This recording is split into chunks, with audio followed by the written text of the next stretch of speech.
Rustin. Hey, Millie, how are you doing, man? Very good, man. How about you? I am doing wonderful. I'm surprised you have a voice left after a long, long day of talking to people.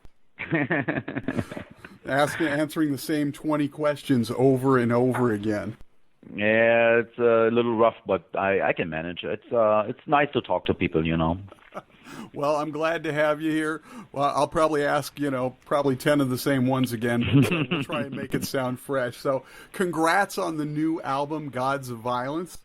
Thank you. Absolutely. Now, you did I believe it was your first Facebook live chat earlier today. Today, yeah, first time ever. Was that a little nerve-wracking for you? Kind of. I felt like a lot of people were watching me at the same time. Tried to look cool. And the fun of technology. Did you ever imagine when you started doing this 35 years ago that you... No, never, man. It's like, it seems so far, like, this whole, like, new technology. I mean, I always embrace new technology. You know, I was one of the first ones that I know that had a computer, had a CD player, whatever. I really liked the everything, but of course, you know, when I started the band when I was a kid, of course I would have never thought that I would be able to speak to thousands of fans at the same time. It was something unheard of, and not even science fiction writers would have come up with an idea like that. This is just, if you think about it, it's pretty amazing. Absolutely, how much technology has changed the music industry and how we do everything.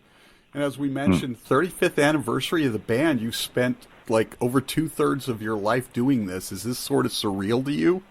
It is. I don't even think about it. You know, I once you start thinking about it, it makes you feel oldish. But it's something, you know, to me, I live in the moment. And I'm more than thankful that I can still when I'm still doing this after all this time. And being able to really be healthy and be happy, kind of living the dream. If I'm not traveling and waiting at an airport and like going through my Spinal Tap moments that every band will experience. But other than that, I'm really happy about how things developed with the band and how we evolved as musicians, and that we still have so much support from fans from all over the world. Now, this has been your longest break between studio albums. Was there sort of a need to decompress at this point in your career and maybe recharge creatively? Oh yeah, there's always, like, especially after Phantom Antichrist, you know, we needed a strong follow-up, and to me it was essential to take my time for the songwriting process. You know, that is, if we didn't want to slip. You know, to me it would have been fatal if we would have come up with something like half-hearted or something rushed. So we would recharge our batteries after a long tour and went straight into songwriting and arranging the songs, and it was a lot of fun still, you know. And we were aware of the fact that we need to come up with a strong album. Absolutely, and you did. It's definitely got that Kreator sound. It's brutal, it's heavy, but there's, to my ear anyway, there's a bit more melody maybe than before. Tell us about the album from your perspective. My perspective of the album is it has a lot of variety, which also contains, of course, the melodic part of it. The melodies, of course, whatever happens, you know, we do whatever makes a song stronger. So in order to make the album exciting from start to finish, there's songs like, for example, the opening song, What One Now, which is a straight up thrash metal song, you know, not so many melodies involved on this one. But then, of course, as the album continues, you have like more melodic stuff like Satan Is Real. Some of the other songs towards the end of the record are also very melodic. Everything that just excites us, you know, and everything that we thought was worthy to be on the record ended up on the record. And you've got some, as you mentioned, there's a lot of variety on there, and there's some intriguing bits and pieces. I think it's the title track where you've got the young girl playing harp on there. Mm-hmm. Oh yeah. That's a 12-year-old girl from Sweden, and she did a great job. And the reason why she's playing the harp was I wanted to create a Greek vibe in the beginning of the song, and we wanted to, like to me, music is also very visual, and I was imagining myself sitting at the Acropolis with all the philosophers, and that's what the intro should make you feel like being in ancient Greece. Create that cinematic perspective, so to speak. Yep. Absolutely. Well, and you brought in the symphonic metalers themselves. Flesh God Apocalypse, I believe, makes an appearance. You had some bagpipes. Mm-hmm. Oh, these guys are great, man. The Flesh God Apocalypse people help so much with the intro, Apocalypticon. But then again, there was a total coincidence. We didn't plan on having it on a record before our producer was suggesting them. So when we did that, when we talked, when I wrote when I played my producer the intro, Apocalypticon, it only had like a drum, the snare drum and the guitar melody, and I was imagining the orchestra of doom, and he suggested, let's bring in Flesh God Apocalypse, and it worked out really well. Same with the bagpipes. A friend of mine plays in a German band called In Extremo. And he when we heard the song Hail to the Hordes, my producer said to me, this has a kind of like a Scottish vibe to it. Why don't we put bagpipes in the end of the song? I was like, really, you want to do this? And if you want to do this, I have the perfect person, because I'm not the biggest bagpipe fan, but if it's done right, it's an amazing instrument. But if it's overdone, it gets on your nerves. So I was agreeing on putting the bagpipes in the end of the song, and I didn't regret it. It sounds great. Absolutely, it worked perfectly. And we've mentioned him twice. Let's give him a name. Jens Bogren. You went back to work with him for the second album in a row. What is it that he sort of brings to the dynamic of the Kreator sound? Oh, he's very critical, and he's very much a team player. But sometimes he's not. He's very stubborn. He has a vision. Once you start working with him, he already has a vision of how the record's going to sound, and he's kind of like leading you through the process, and which is something every producer should do. He's a good producer. He's one of the best ones I've ever worked with. Yeah, he's phenomenal. Definitely task-oriented and a taskmaster. Absolutely.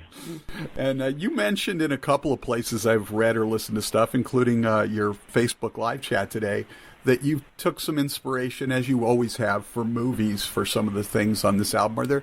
You never mentioned any particular movies. Are there some particular movies that you were watching that you drew inspiration from in particular? For this album? Yeah, not direct inspiration, but there was this movie last year called The Witch. Uh-huh. That was a big inspiration on the video that we did for the song Satan is Real. And then there's this TV show that I really, really like. It's called Black Mirror.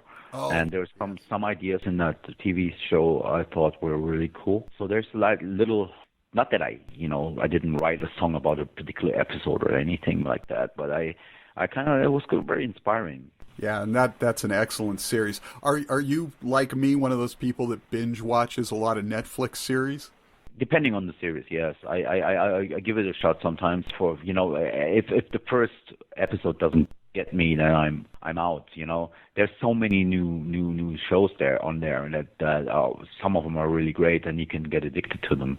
And I'm a nerd when it comes to that. Yes. Are there a couple in particular that you're really addicted to? I was addicted to Lilyhammer, but that show got canceled. Right. I really like BoJack Horseman. That's my favorite. Nice. All right, so I got to ask you, and you sort of mentioned this a little bit in your Facebook live chat, because somebody asked you about your favorite albums, and of course you're going to say the new album because it's your favorite because it's brand new. But how long does it usually take after you've recorded and released an album before you can look back at it objectively? That's a tough one. Maybe until the next album comes out, because now I can have a different perspective on Phantom Antichrist. Phantom Antichrist to me was always like the newest album and the current album for the last couple of years. Now they have a follow-up to it. I think the moment when I release the next album will be the moment when I can look back on Gods of Violence. One of the questions somebody had given you was how you felt about your 90s album, and of course you think they're fantastic. But it always sort of makes me wonder, you've got this long canon of music that you've created. Do you ever, in hindsight now, look back at, is there a particular album you look back at and go, I'd kind of like a mulligan. I'd like to do that one over again? Yeah, there's just a couple of them. For example, there's the album A Cause for Conflict, or also the Renewal album the sound could have been better, the production could have been better. But, it is what it is. Right. You live and learn. And redoing an album, it's not my style, really. Even though I would, in a perfect world, I would like to hear how it sounds like, but there's been bands that try to redo albums, and it was never for me. It was never for me.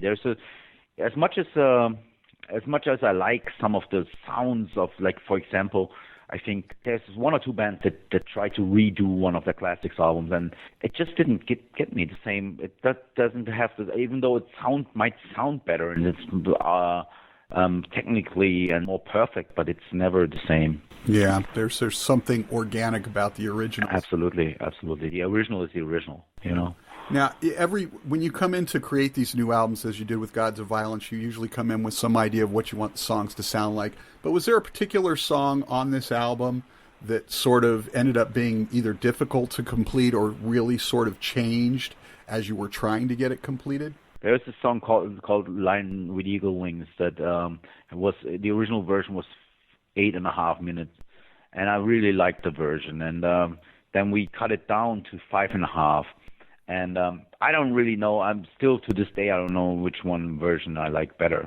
But maybe I would have ended up with a 7-minute version of this song. But the way it came out on the album is really good, but it's not what I had in mind originally. That's one of the songs that was really hard to write. Who knows? Maybe the extended version will show up on a bonus disc or something at some point. Yeah, it is. You get the demo of the original version on the bonus disc. Absolutely. So, just for fun, before we get out of here, this year also marks the 30th anniversary of your third album, Pleasure to Kill. Can you take us back for a moment and just share with us what you remember most about making that record? Pleasure to Kill was an exciting album for us. We had released Endless Pain, and we wanted, the same as Gods of Violence, really, we wanted to come up with an album that's even heavier and faster and more brutal than Endless Pain. And we were very young. We're not even 20 years old. I think I was 18 or 19 when the album was done. So it was exciting times. And in Germany we have this term Sturm und Drang. This is our Sturm und Drang album. It sort of predates all the technology, the Pro Tools and everything that we have now, Absolutely. It's very organic. It's very raw. It's raw energy. Awesome, Mille. Thank you so much for taking the time. The new album, Gods of Violence, is fantastic, and hopefully we'll see you on a U.S. tour over here. If not this year, sometime next year. Thank you, man. Take care.